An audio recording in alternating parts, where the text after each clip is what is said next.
Okay. Good evening, everyone.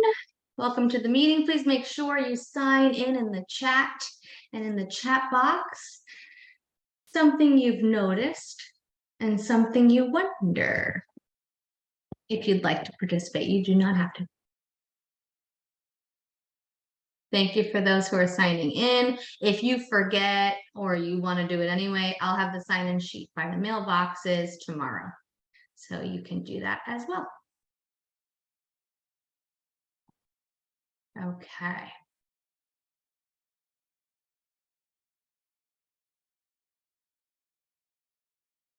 So this is our September staff meeting. I just want to see all the participants so I can give you credit. Well, thingy isn't working either. Yeah.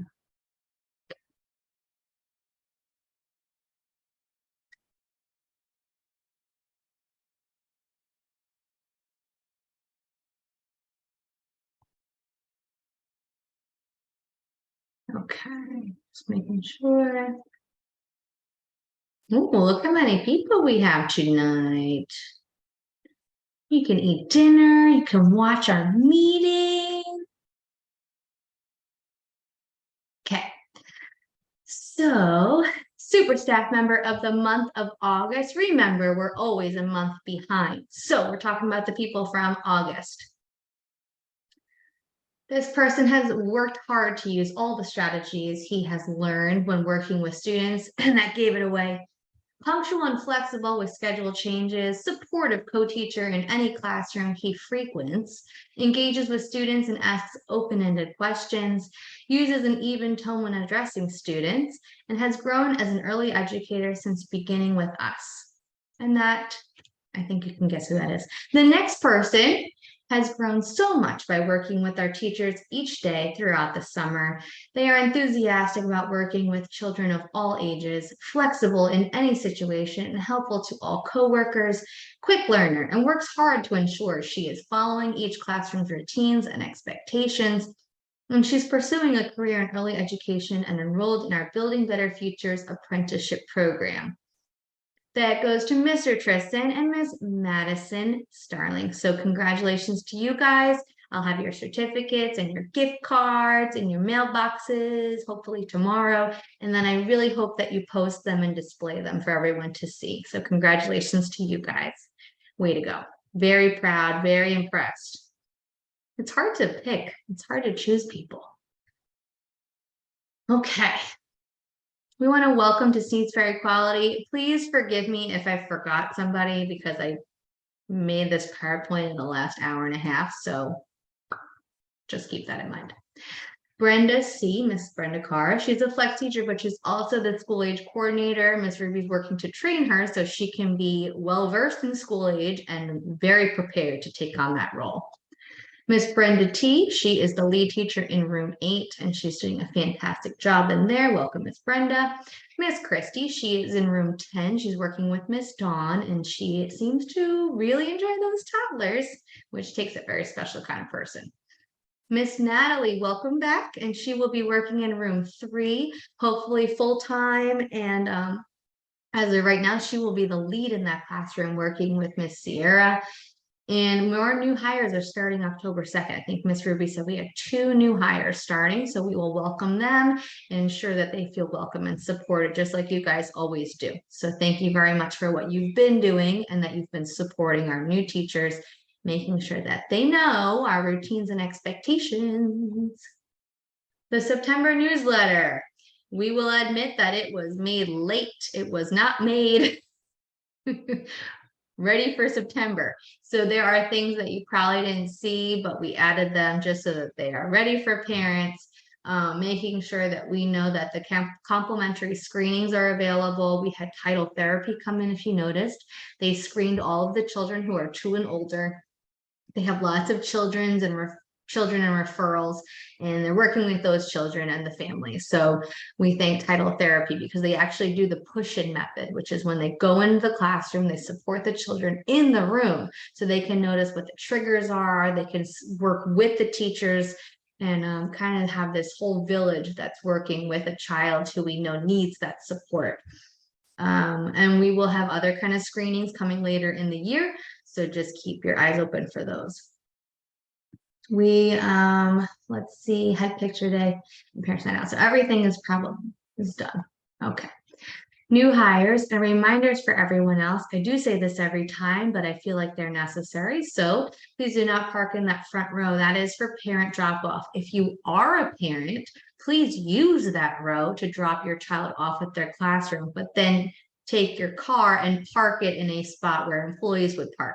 That way you're freeing up space for those parents. I still notice that there are many people who are using the front row. And I understand that it's a pain in the hiney to walk from the Cancun parking lot over to the front of the building, but we can't have our parents with 3 children walking them over from the house of breakfast over to the front door, because it could cause, it's not safe. And that's why we have that front row. So if you could please honor that, that would be great. Thank you very much. Clock in at most 5 minutes before your shift starts, because when Joyce does payroll, even if you do 10 or 15 minutes, all those shifts, that time increase can cause it to look like you've worked a lot of overtime. And then she's got to go back and really say, oh, we didn't offer them overtime, or we didn't ask them to stay. So then she's got to calculate all these hours for everybody. And to make sure that it's all accurate, please make sure that's within 5 minutes before and after your shift. Always ask questions, let administration know how you're doing. Please be honest. If things aren't working out, if you have questions or concerns, if you notice something, please let us know so that we can help you, we can support you, and we can solve the problem. Because if, like Joyce says, we don't know, we can't help. We don't know, we can't help. If you're a flex teacher, please make sure you're asking the teachers in the room what you can do. Don't just go into a room and just start standing there, because that's not ideal. That is not what the job entails. You're going to dive right in and get busy. So once you go into a room, please get your hands dirty. Literally get your hands dirty, because you're going to wash them and then they're going to get dirty. The seasoned staff members are there to support you. So if you have questions, don't be afraid to ask them, because they're the ones who are going to guide you and help you learn and become a better educator yourself.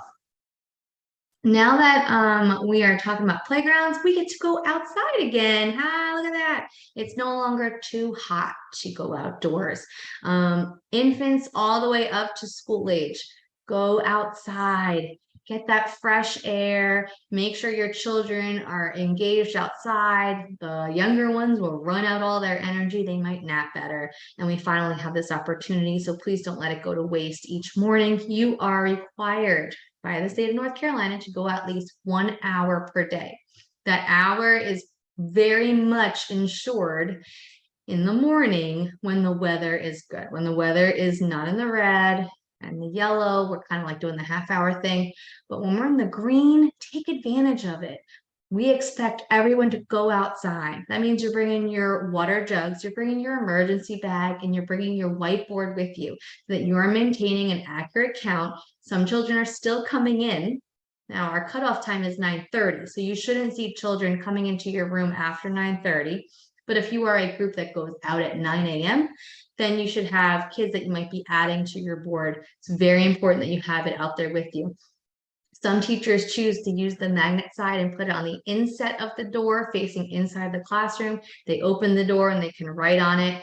Some teachers put it on the wall, the outside of the building. Whatever you choose to do, just make sure it's a spot that when admin comes out or you need to refer to it, it's available to you.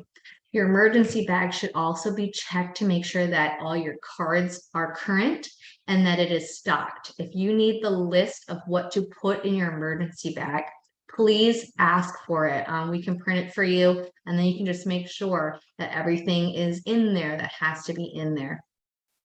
I know you run out of wipes very quickly and tissues because everyone's got runny noses this time of year. So just make sure that you're putting that in your list that, oh, I got to go get extra pack of wipes. I got to get an extra box of tissues because we ran out today. We had a lot of snot today. When you're outside, please make sure you're playing and engaging with your students. the bare minimum is standing there and supervising. You are facing your group. It is extremely important to not take your attention away and turn to a different playground. Look at the fenced area behind you because there's some cute little babies behind you. Your focus are your students. And I know it's going to take a lot of practice.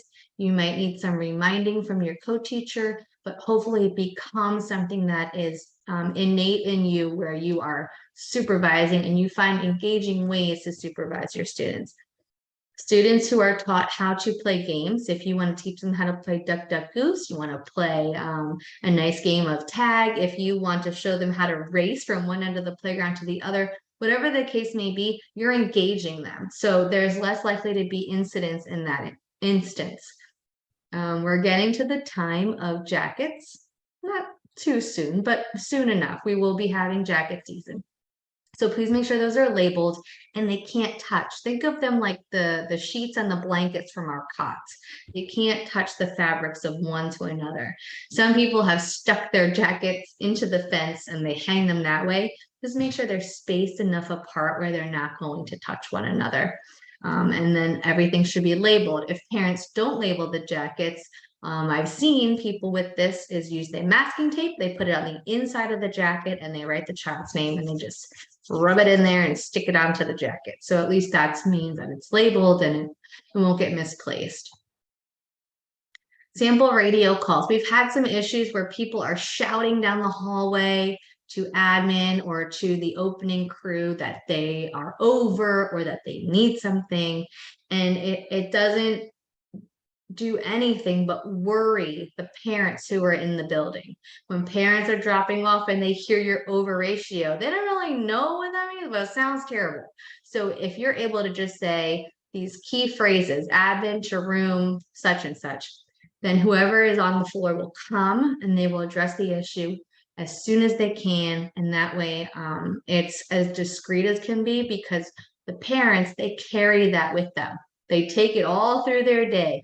When they said that, oh, that sounded terrible. And then they get so worried about it when you immediately remedied the issue because you called admin and we came and we made sure that you're within ratio within a few minutes. So those instances, we don't understand what the reaction will be from families. So making sure that we kind of keep it in discretion. We keep it to ourselves and we handle it as a team. Please keep calls professional. So when you're calling on the radio, and especially during drop off and pickup time, I love a cute message and I love singing to you guys on the radio, but there's always a time and a place if you are expressing things through the radio that need to be handled, instead of saying admin to room such and such, then it becomes a concern for everyone who could hear the radio call. The weather check, if you need a weather check, just say weather check, please. And we're usually on top of it and make sure that we can give it to you. Temperature of a child, temp check in room, such and such. Over ratio, just call admin to room, and then we will come and we will help you and make sure that you're within ratio. If you need assistance with a student, admin assistance to room, whatever it may be. That way we know we need to go help. It can't just be someone who's a flex teacher. Oh, yeah, they needed a bathroom break. Just send them. You need an administrator. So stating that would definitely help us out. If there's a kitchen need and it's between 6 and 10-ish, pretty much, because Pam starts serving her lunches after that. Pam, can we have ice? If you need more spoons, if you need more bowls, whatever it may be, that's a Pam thing and she can get it to you. But once she starts service, then that means that we will come help you with it. So you can say more spoons to room such and such, and we will come bring you what you need. If you have a general question or need, admin to room blank when you can. That way we know it's not an urgent matter. You might have a question about some shelving. You might have a question about a child and what's going to happen later on in the day or something to that effect. So just make sure that you add that in so we're not rushing because we think it's something that's pertinent to that moment. If we know you need us, we will definitely get there.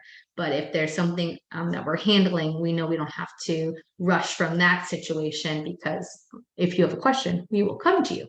we'll come to you, but we're not gonna go leaving whoever needed us initially behind.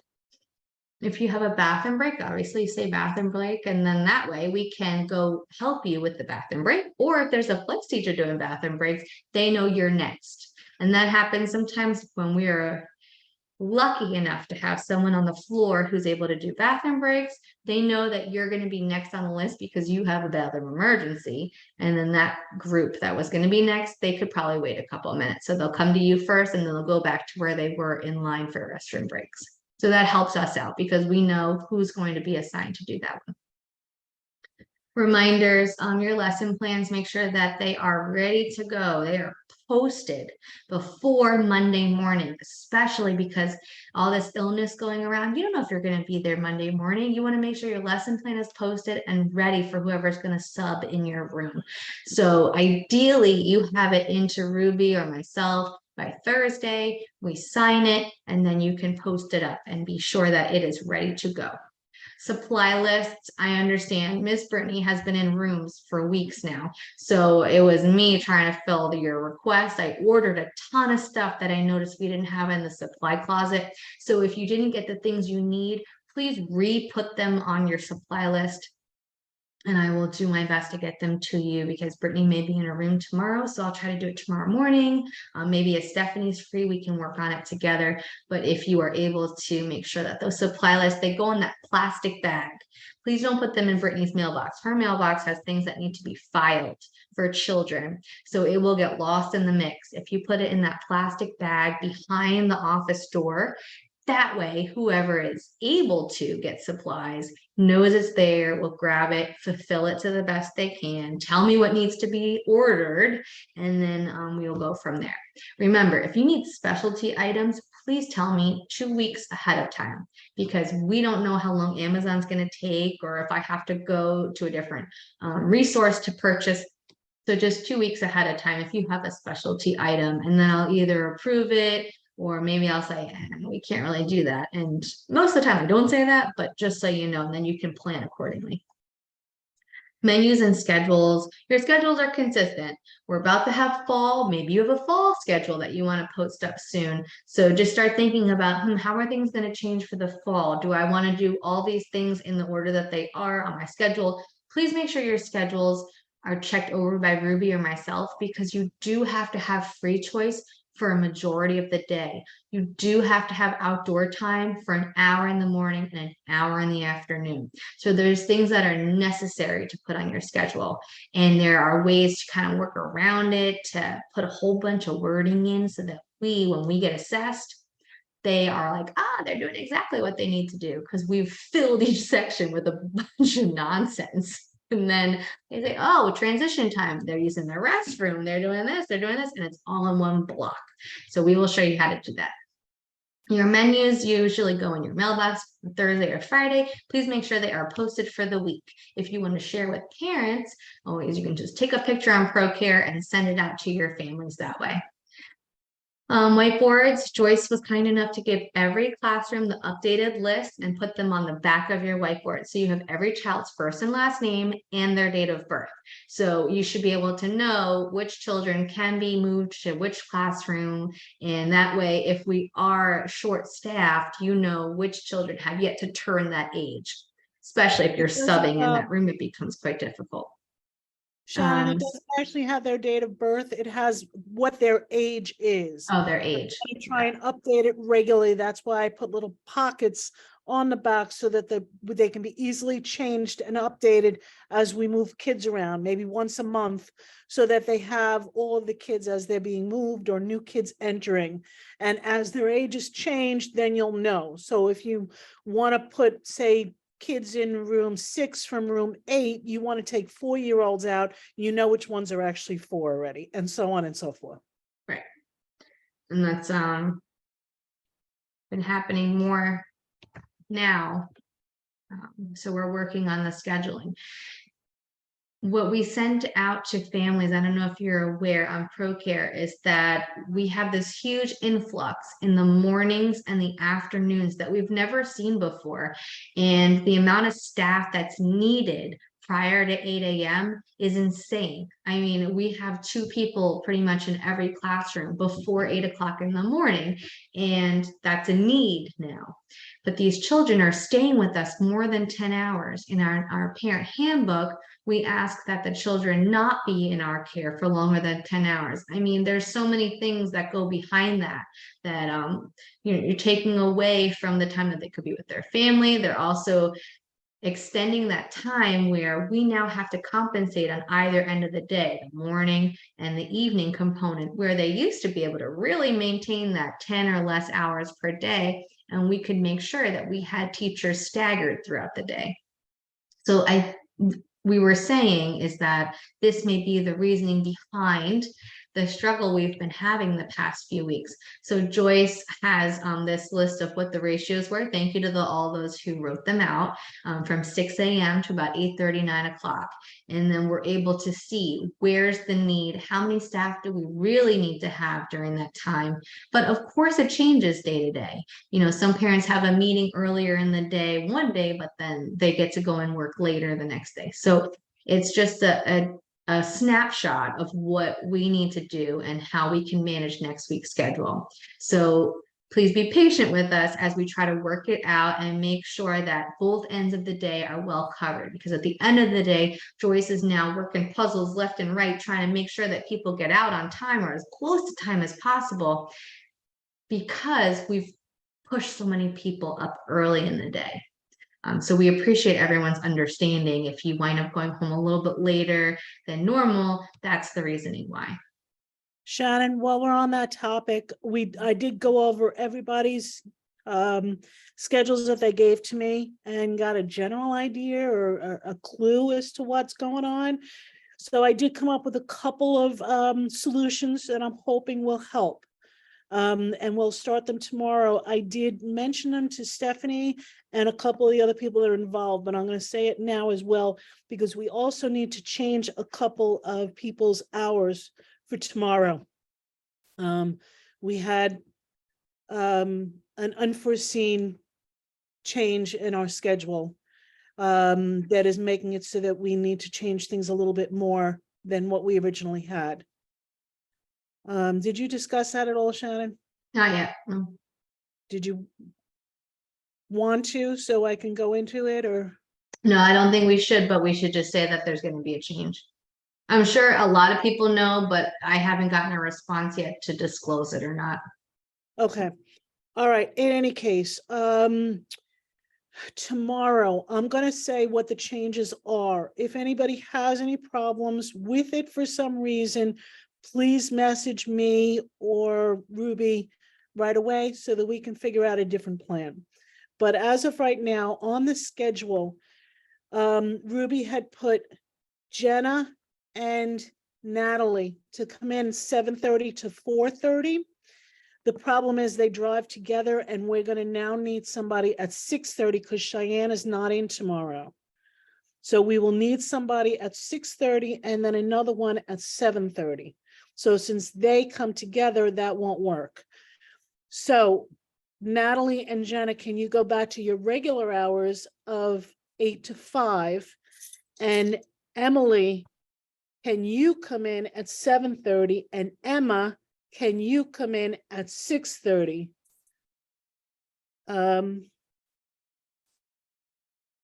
Did Cheyenne say that she can come in? Did I hear something about her? She can come in tomorrow now? I don't know. I'm writing all this down because some people aren't on the meeting. She can come in until 1. Okay, that actually helps a lot. That helps a lot. If she can come in until 1, that's very helpful. Then let's leave the rest of it the way it is. Never mind. The 2 of them in at 7:30, that'll be fine then. Okay, never mind. Forget everything I just said. But the change that is going to be happening not only tomorrow, but going forward in order to prevent the overflow of kids in the rooms is Rachel/Courtney, when Courtney comes back, will be the back building and then take the middle schoolers over to school. When she comes back, she will go into the baby room from approximately 7:15 till 8 o'clock when Heather comes in. That should help with the overflow of kids in the baby room. And if the toddlers go over, it gives another person that we can add some of the toddlers in there. And then Heather will be in there, and Rachel / Courtney will go back to the back building to see if they have to be the second driver for the bus. If Like not, this- they come back to the main building. If so, then they drive the bus and then come back to the main building. So that should help resolve the problem that's going on in the baby room. The other problem that I saw as a constant is the 4-year-olds. Room 6 and room 5 are both going over between around 7:30, 8 o'clock, somewhere around there. So the solution I found to that is Emily can go in at about 7:30 or so into room 6 with Missy and take the NC preschool wraparound kids. And if Cassie goes over, her overflow can go in there as well. And that should help prevent them until they leave at 8:30. You want them to, you want Emily and Missy to be in room 6 with the NC pre-K? Not Emily, and just Emily. Emily, yes, Emily and Missy, correct, I'm Okay. sorry. Emily and Missy in room 6 until the NC preschoolers leave. Once the NC preschoolers leave, she may have to go in with Cassie because Samantha doesn't come in until 9 o'clock. And she has usually probably well over 13.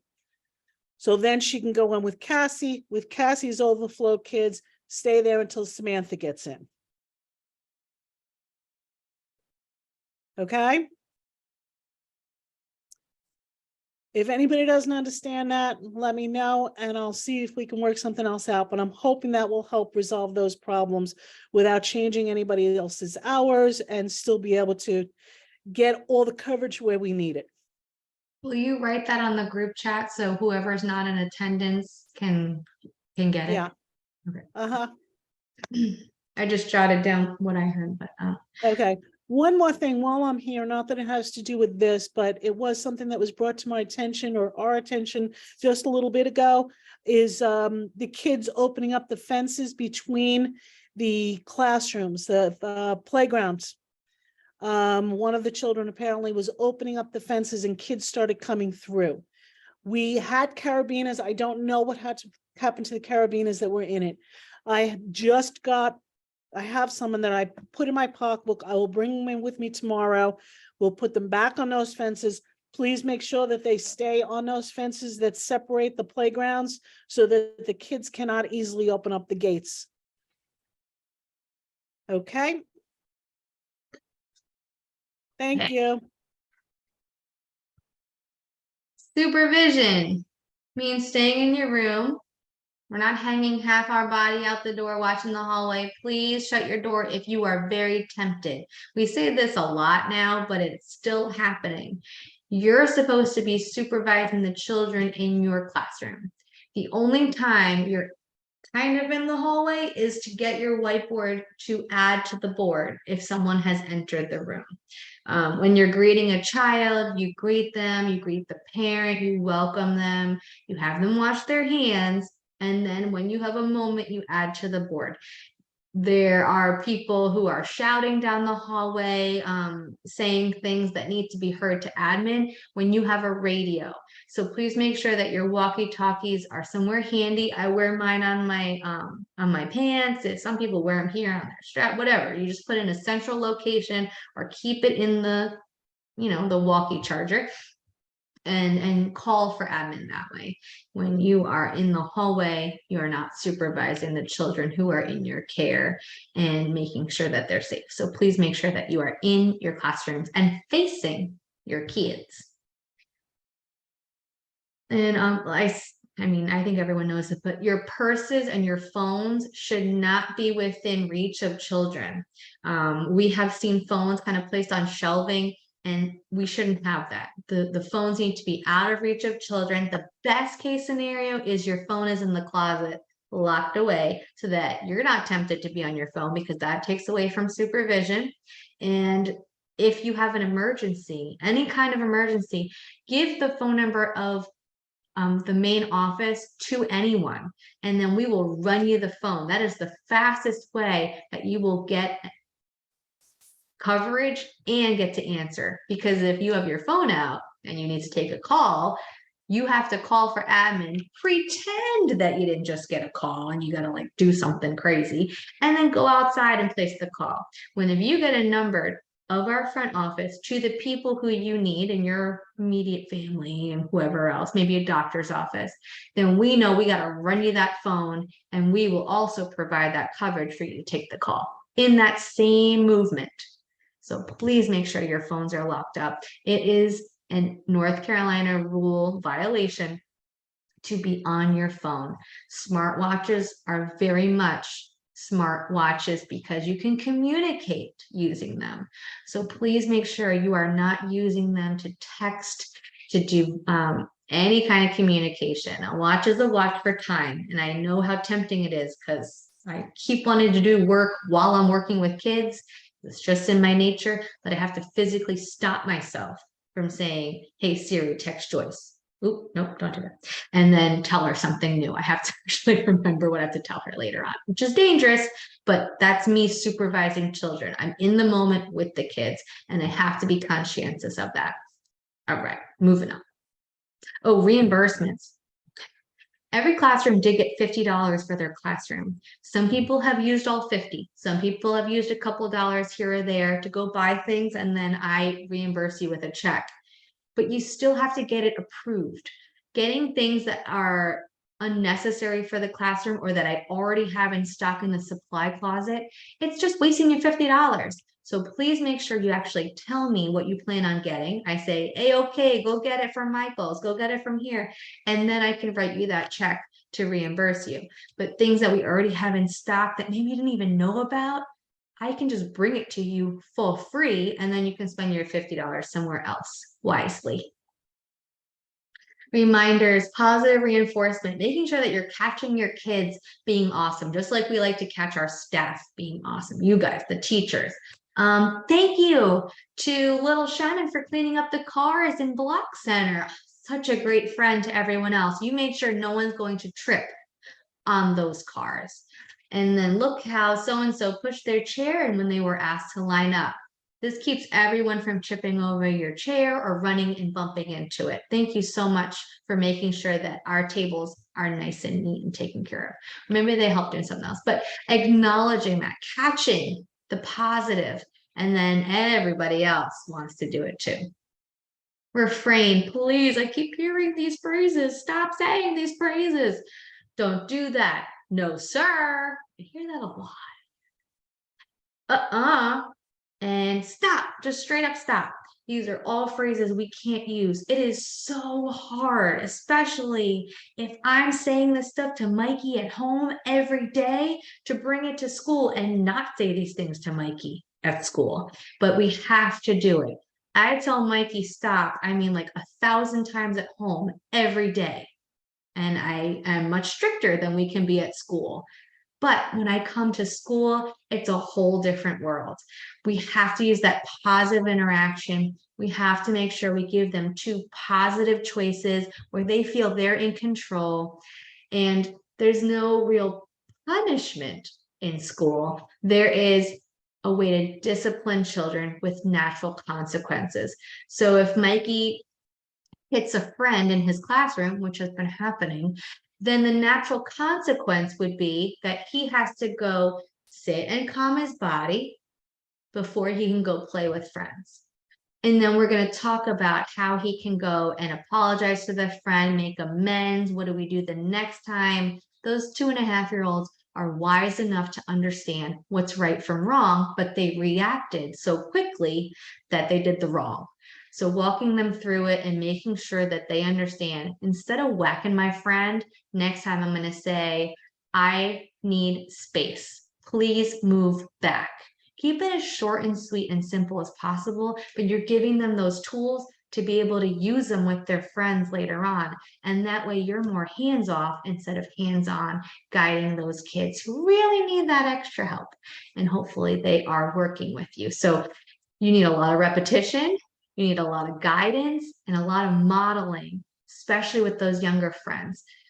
Those who instantly bite somebody when they're frustrated. That's really tough.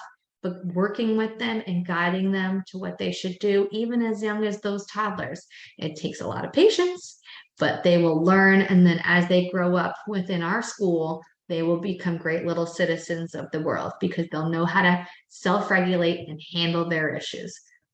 So if you want to repeat in an even tone, we're not yelling, right? We're keeping that even, firm tone. That's really going to do wonders for your kids because they know you mean business, but they also understand that they're not being attacked. They just don't know. When kids don't know, then they're going to do things that are outright wrong. So we have to show them so that they do know. And we have to model for them, even bring in a buddy who does it right every time. Bring that little friend over and watch them put blocks away on the shelf instead of throwing blocks into the shelf. So this friend is the role model, and the one who needs to learn is right there, picking up and learning with the whole process. It takes a lot of patience, takes a lot of time, and we have the benefit of having 2 teachers in every classroom, ideally every day. So then one person can be working with that little group and another person can be working with the whole rest of the group. And that's a big benefit to having 2, because there are some centers who have just one teacher in a classroom and you can't do it all because you can't supervise the other ones while you're trying to teach this one how to problem solve or manage their emotions. So if you need extra support, please talk to us and we will be happy to do what we can. I mean, I'll come step in and I'll be that extra person entertaining the rest of your kids while you work with that one who has a bit of difficulty. When you notice the triggers, it really helps. When you notice what that kid reacts to, what their frustration limit is, what's their button that keeps getting pushed, and you see it coming, and then you're able to intervene before it actually happens. Oh, I know you are frustrated because little Shannon just took that from you. And then we model what we can do and they practice with you actually acting it out. And then they might do it as we repeat it later on. All right, moving on. So this is a video about handling temper tantrums, and I'm going to leave it here for you. I've shown it before, but we have new staff members. Please watch it if you haven't seen it yet, because it's very valuable. It gives you the steps of what to do for yourself, because temper tantrums can really push buttons as a teacher, and then how do you support the children in the classroom. So this video, I think it's worth watching. I really hope you watch it when you go through the PowerPoint on your own. The flip it strategy, there is a much longer training, but I wanted to show you this bit because you need more tools for your tool belt of classroom management. And I did show this like a year ago, and I want to make sure that those of you who weren't with us, you know that flip it is a fantastic way to work with some children. Not all kids. Not all kids are going to be receptive to flip it, but you having all those tools in your tool belt are really going to give you that empowerment to be able to work with all your students, regardless of what their individual needs are, because you have those tools. So here's another tool. I'm going to show you this quick little video. There's a link there where a full actual flip it training is. It's an hour long, but it's so valuable because it takes this little snippet that I'm about to show you and it gives you step by step all the details. And it really makes you understand the value of having flip it in your tool belt. So I'm going to show this one to you. It's very short, and then we'll go over it a little bit after.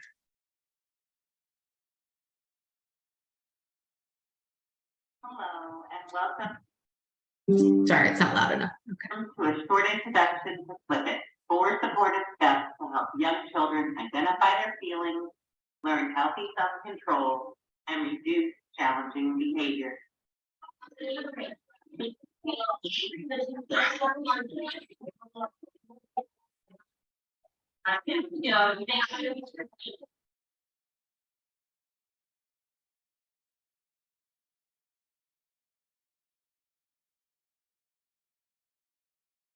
These steps include exploring feelings with children so we can all better understand what is motivating the challenging behavior or what's underneath it. And then after feelings, setting limits so that children know that even though they are allowed to have these feelings, that we expect them to be safe and kind.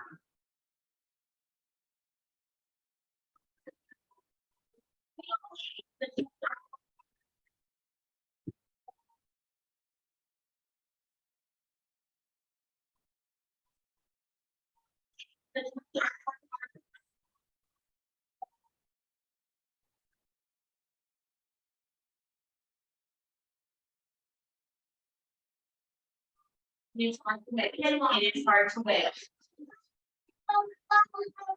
No, it doesn't seem like a long time. Look at my watch. Look at my watch. It hasn't been a long time. It doesn't seem like a long time. I'm gonna explain it.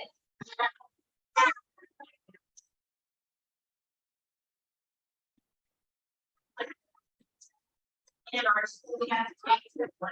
Children understand their feelings and the limits around them. They need help thinking through a solution. Inquiries are open-ended questions to help a child begin to problem solve. If a child is struggling coming up with a solution, we can offer prompts.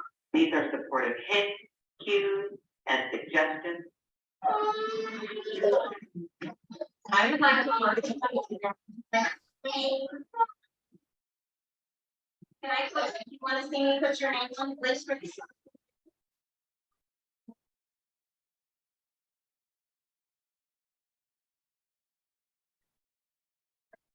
You have to think of one together. So it's your community.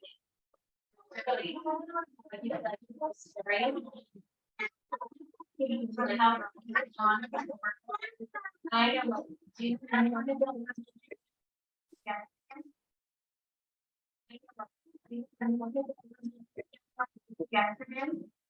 want to go draw your thing and we can study that. And you're in the blue and you fly.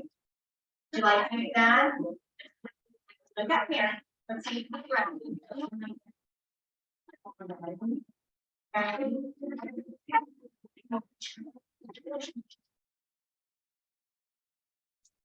For more, Okay, so that was a very short version of what Flip It's all about, but it gave you a good glimpse into the strategies. That went over all the steps. But that hour training with that link that I have right there, that goes into all the details. It gives you several examples and it really breaks it down for you. I find it extremely valuable and meaningful. So if you have time, please watch that video for Flip It, and it will open your eyes to the Flip It world.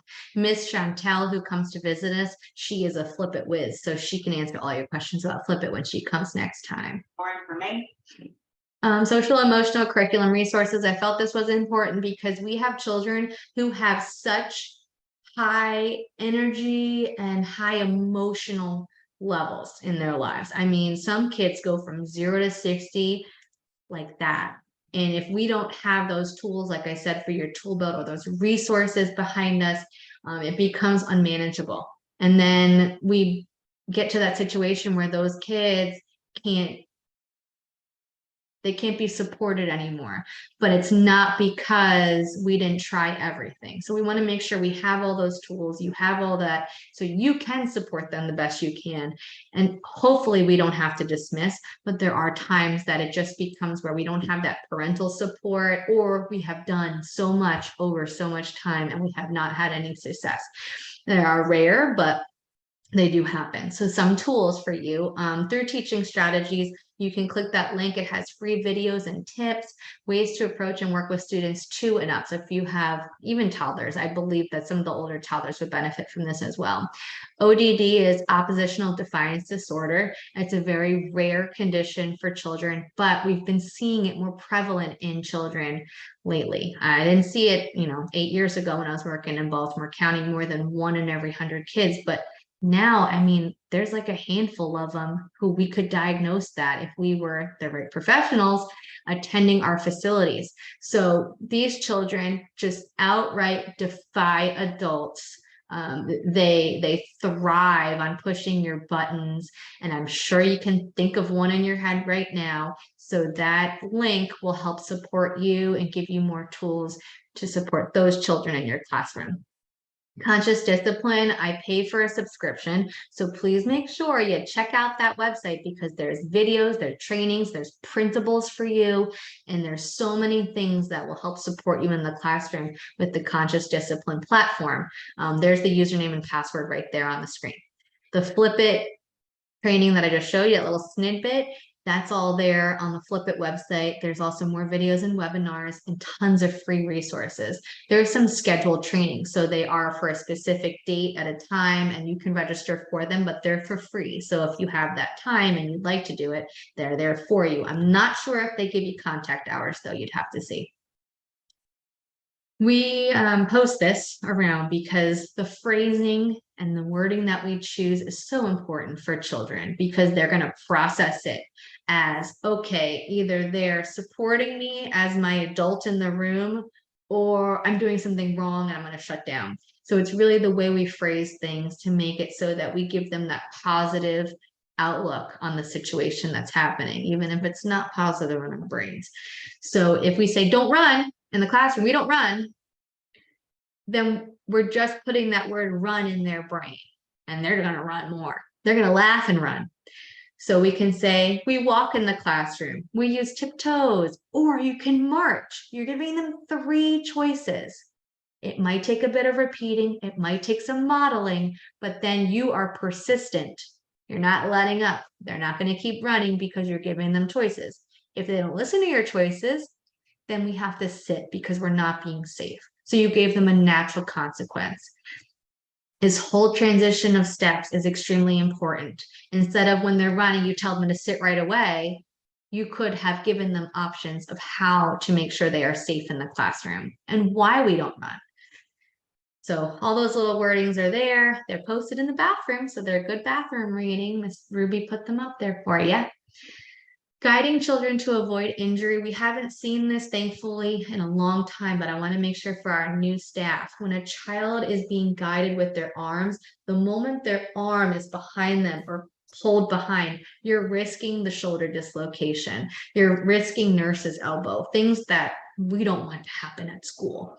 So please make sure you're guiding with your flat hand on their back and guiding them to the next place. If they're resistant and your hand isn't helping any, then you have to wait and then talk to them again in a different way and support them after they've kind of de-escalated a little bit. So be careful those shoulders and arm positions. If they're unwilling or if they drop their body to the floor and well, you're not picking that body up, especially if they're 4. So you're going to leave them there. You're going to leave them there and you're going to give them their positive choices. You can go clean up the block center where the cars are. They have to go back in the bin, and then give them another positive one that you would approve of, right? So 2 choices. They feel they have the power of those 2 choices. You may need to repeat it. You may need to come back to it because they're refusing flat out. They're screaming and laying on the floor. They're not going to hear you. So you wait. And it is a waiting game. It is a stubborn waiting game of who's going to break first. But you're not going to break. You're going to go back to them. If you need admin support, you call for admin. We come, we engage the other kids, or we work with that child, but then that's taking the power away from you in the classroom. So preferably you are working with that child who has dropped their body to the floor. They're refusing to follow directions. They can't go outside until they've cleaned up their cars in block center. So whoever's with you will go outside with the rest of the kids, and then you can work with that child one-on-one and show them you mean business. They didn't get to go outside. They have to clean up the cars in block center first, because that's what we do to make sure our classroom is nice and clean and ready for when we come back from outdoor play. Yeah. All right, we're moving and grooving. The month of October is when we do our assessments, and we want to make sure that everyone knows that every single age group is doing the ASQ. I'm going to share that link again, and we will print them for you to have hard copies you can copy for each child. But it's really cool because you put in the child's date of birth, and then it gives you exactly the right ASQ to use. It's a developmental screening. It shows where those children are. based on the age that they are. So you can talk to parents about they haven't yet met this milestone, and this is what we can do at school and at home to help support them to reach that milestone there. If you want to do anecdotal notes on top of it, that's fantastic. If you take pictures of them in action and say, hey, here is them working with a friend resolving an issue, or they were working in a group and they were being cooperative and they encouraged their peers, all these different things are going to be great to bring into the conferences that we have in November. So you have from now until the end of October, probably beginning of November too, to do these observations and ASQs for the children in your classroom. Now, we know that some children may be moving up in that time period. So you kind of have to think, okay, should I do the ASQ? I know them best. So most likely you're going to do the ASQ and then hand it over to the new teacher. If they transition in that time period, you can talk to that teacher and say, okay, this is what I did. You may notice a little bit of growth in the next 2 weeks, but I completed the ASQ. And then that way they're prepared. And the teacher before them with the kid you're going to receive would give you the ASQ that they did from their classroom because they've known them for a month now. So hopefully you're able to do them. If you have questions, please ask us. We'd be happy to help. Okay, so this is a training on how to gather anecdotal notes and make observations about children in your classroom. It's really giving you those tips and tricks on how to make it not overwhelming in the room, because you don't want to sit there and just write notes all day. I mean, then you're not teaching, you're not working with children. So some suggestions in here are very helpful. If you like those tips, I encourage you to watch it. It's very short and straight to the point, and it gives you good tips. If you find that the video gives you ideas and you need those things, so some of them are like, oh, we use little labels and then we write the thing about the kid, pop it on their designated page in the binder, and that way you keep building anecdotal records. For that kid, you just take that label, pop it on their page, and then you have this huge set of anecdotal notes and observations for each child. So that's one tip that they share. So if you need labels, then you say, hey, Shannon, supply list, labels, and then we'll get them for you. Or a binder, something, you know, whatever you need, however you're going to keep these records for the time the children are with you. At the end of the day, we say this all the time, but please make sure the diapers are all changed before the lead or the co-leave. That way, whoever the flex teacher is that takes over just has to change if there's a poopy accident or if they're about to get to the 2-hour mark for that child. But if you're leaving, it's about 4:30 if you're a lead teacher for the most part. So hopefully all those diapers are done. You and your co-teacher have done what you need to do in the room to make sure that the flex teacher coming in to close your room is set up for success, because we want those parents to see their kids right as rain. We want them to have clean noses, clean mouths, and clean hinds. And so you have tons of wipes in your emergency bags. It's runny nose season again. Please make sure you are wiping faces, and there's hand sanitizer in the bags for you to use in between each nose that you may wipe. Okay. The closers checklist. For those of you who are new, these should be posted in every classroom. If you feel so inclined, which I encourage you to do, is to initial when you complete each step, or just check it. So that way, whoever comes in the next morning knows it was taken care of and that you handled it their room with care. You did it all. Okay, trash needs to be tossed by everyone. When I was closing, I kept seeing trash hidden in bathrooms, behind doors, in a corner somewhere, but they had lunch items in them. So no one's leaving before lunch is done. Please make sure you are taking your trash out with you if you are a lead or a co-teacher when you're on your way out for the day.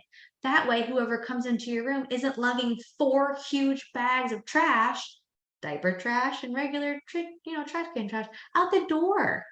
Because there's a lot that the closers have to do. If you're able to minimize it just a little bit by taking out that yucky trash from lunch, it saves them, and it doesn't stink. That trash is stinky from lunch. And if it's diaper trash, you're taking it out, that's going to save their noses as well. When you're scheduling time off, please make sure it's 2 weeks in advance. I think everybody knows this by now. Please don't try to take on the same day that your co-teacher is taken off. So if you want to be sick 2 weeks from now, just make sure your co-teacher isn't also sick 2 weeks from now. You want your time off, you are entitled to it, but please make sure that it's 2 weeks in advance, and please make sure that you are coordinating with your co-teacher if possible. That way you're not doing all your doctor's visits on the same exact day, and then a stranger, flex teachers, in your room all day working with your kids. You can expect that room will not look the way you left it the day before. Subplans are a bonus, even just basic things. If you make those copies for them, if you set out some Post-its and tell them what to do throughout the day, that would be extremely helpful because they're walking into an unknown zone sometimes. Incident reports, just make sure when you're writing them, it's just the facts, ma'am. There are no emotions tied to it. You're not making assumptions of how the child felt on them, especially when you're doing non-injury reports, when you're reporting about a behavior that a child exhibited and the antecedent behavior and the consequence. That's what those 3 things are that you write, making sure that it's just the facts. You're writing in blue and black ink. These are official documents, so they can be used when parents need them for court. They may be used when the child needs an IEP created and they're going through that route. So we want to make sure that they are as professionally done as possible. First and last names are important as well. You can look on the back of the whiteboard and get their first and last name if that's their classroom. Okay, same deal. Already said about this. If you didn't see what happened, do not just assume you know what happened. Please don't write that, they were doing something, they got hit with the block and then hit. If you didn't see it, you can't write an accurate report. So there's 2 things we can do. We can have somebody who did see it write it up, or we can pull up the video and see exactly what happened. It's better to make sure we are accurate. If a child comes up to you and says, oh, so-and-so hit me, and then so-and-so, you don't know exactly what happened, but you're going to write a report up. That report is now set in stone. So we want to make sure that we are accurate in what actually transpired, not an assumption of what may or may not have happened. Can I add to that, Shannon, that if there are many times when you didn't see it and it doesn't even come up on the video, you can write, the child told me so-and-so happened. That's fine. You're not saying you saw it. If it winds up that that's not what happened, that's what you were told. That's accurate information. Sorry, you're right. That's in the first section. So you just have to make sure you write the key words that the student stated, because now it's coming from their mouth and it's not you writing it down as your witness statement, right? So the child stated or the student stated this is what happened because you didn't see it. And we can't see everything all the time. Joyce is right. So making sure that you write down that the student told you. Save your hiney. Okay. Supervision, just making sure you're engaged with your kids, update your board. We already say that. Don't announce it down the hallway. Please don't yell down the hallway. Radios are there for a reason. So your trainings that must get done. Some people still have not finished their Moodle health and safety trainings, and they're almost at their year anniversary with us. Technically, you cannot work for a childcare center if it's gone over the time, because you have to have those trainings done. So if you need help, please let us know. There are laptops you can use during your rest time in the classrooms. If you need to have support on how to log in or how to gain access, please come to us so we can support you, because I don't want to have to say you can't come to work until your trainings are done, because that sounds so silly when we've had all this time, an entire year to get it done. And the Moodle courses, they're very straightforward. They come with 1 quiz. You can get it done. I promise you can do it. You can do it. If you want to do the Teach Scholarship, Miss Ruby is your girl. So you go see her. And let's see, fire safety is every year. Don't forget, you got to do that every year. The SIDS courses, if you've already taken SIDS in person and you have the certificate, you can take online versions from then on. So that's a perk. But if you've never had SIDS, you have to find an in-person class. So that is a North Carolina rule. If you weren't aware of it, you have to be in person first. Stephanie said 3-hour early release tomorrow. for Onslow County? Onslow County. Okay. Oh, She just got the call. So we will work out the details. I'll talk to Joyce in a little bit and then we'll message you if it pertains to anything that has to be changed by us. But we will message you in just a little bit because I don't want to talk about it all here and then everyone's speculating and wondering and bored. Okay, so NC Feld also by the end of your first year, everyone has to have NC Feld under their belt, but you never have to take it again unless you really want to.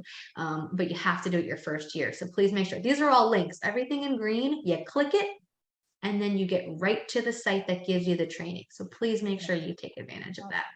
And then Ruby has been doing our CPR trainings. They are for free. So as long as you attend and you are enthusiastic about being there, then you get your certificate and you don't have to worry about it until we tell you you're due again. And that's about it. Anybody have questions for the good of the group besides the whole Onslow County 3-hour early thing? Anybody want to chime in? Anything else? Okay. got 'em. So- Well, actually, it was the weather that we're gonna have to figure that out, and that's gonna be brutal. Ruby's got her taping tomorrow at that time. Okay. Yeah. So Yeah. we will talk about that. And Michelle is Yeah. off, and Shannon is off.